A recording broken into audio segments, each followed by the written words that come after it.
But teams don't have to be like that. For a team to be really successful, they need to look like this. You see, people have a natural inclination in healthy relationships to work together. People are made to help each other. It's only when our defense mechanisms get in the way that we can't do it. But if we can get those walls down, if we know the tricks of taking them down, then any leader can move this team. They just give it a little nudge. We want to check out what's over that hill. And because the team has synergy, and because they know how to work together and get things done, they do it fast. Because they don't have to go through all the rigmarole that we just saw.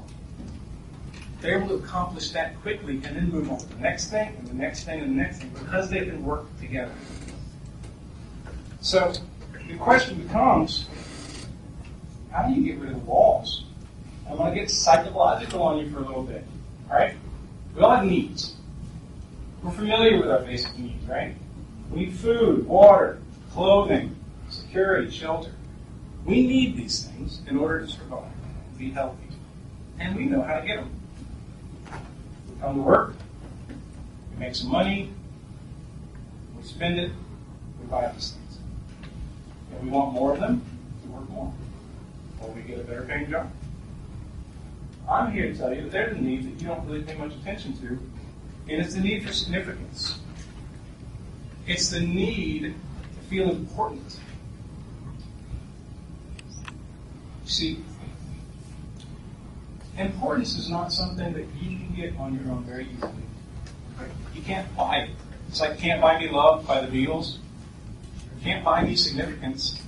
I can't work for it. I have to find a different way.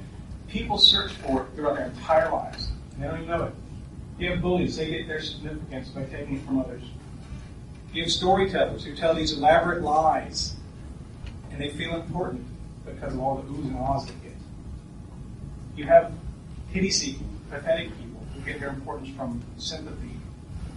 You have young people who join gangs and hurt other people because it makes them feel like an important part of something bigger. You have people with 5,000 Facebook friends who don't have anywhere to go on a Friday night. People are seeking significance. And I got news for you.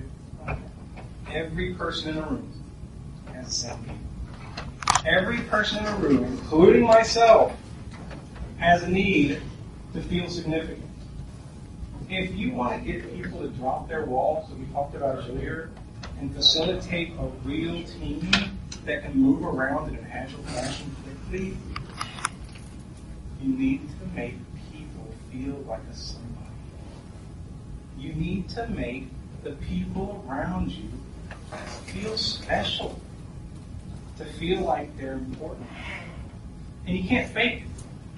This isn't when somebody needs help. When there's somebody who's working late and they're working on a problem, you can't just look at that person and say, you know what, you're smart, you'll figure it out, I gotta go. Bye. That makes somebody feel important? We've all been there. That person's not important. You didn't even decide to stay to help them.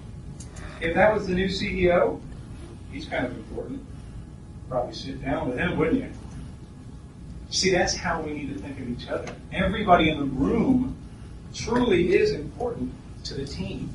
And when they feel like you know that they're important, they drop those walls. It happens naturally. They can't help it.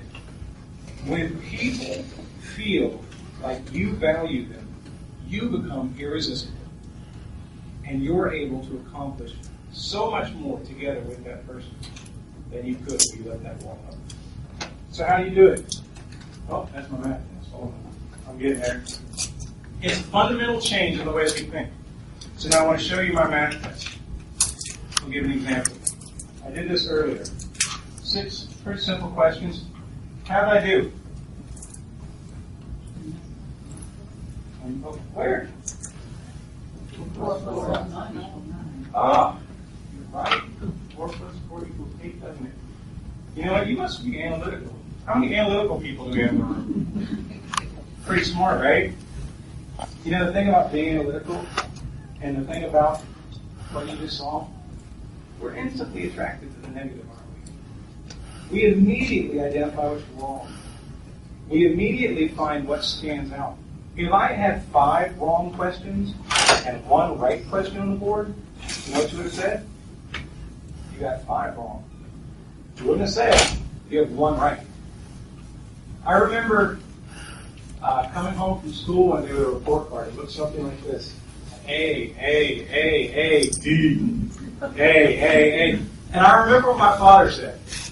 He said, how in the world did you get a D in mathematics?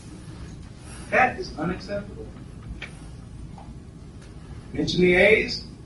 No. We have to discipline. We have to get these D's worked out. You see, when we deal with data, that's cool. When we deal with work and stuff on your computer, that's fine. Analyze it away. Get all the negatives worked out. When you're dealing with people, you've got to learn to focus on the positive. You see, it's the positive things about people that are going to strike their interest. When you give them and focus on the negative things, all you're doing is pushing them away. All you're doing is tearing them down. But if you can focus on the positives, if you can have a paradigm shift, the walls will come down. And the team will build itself. You won't need elaborate activities. The team will start working together on its own.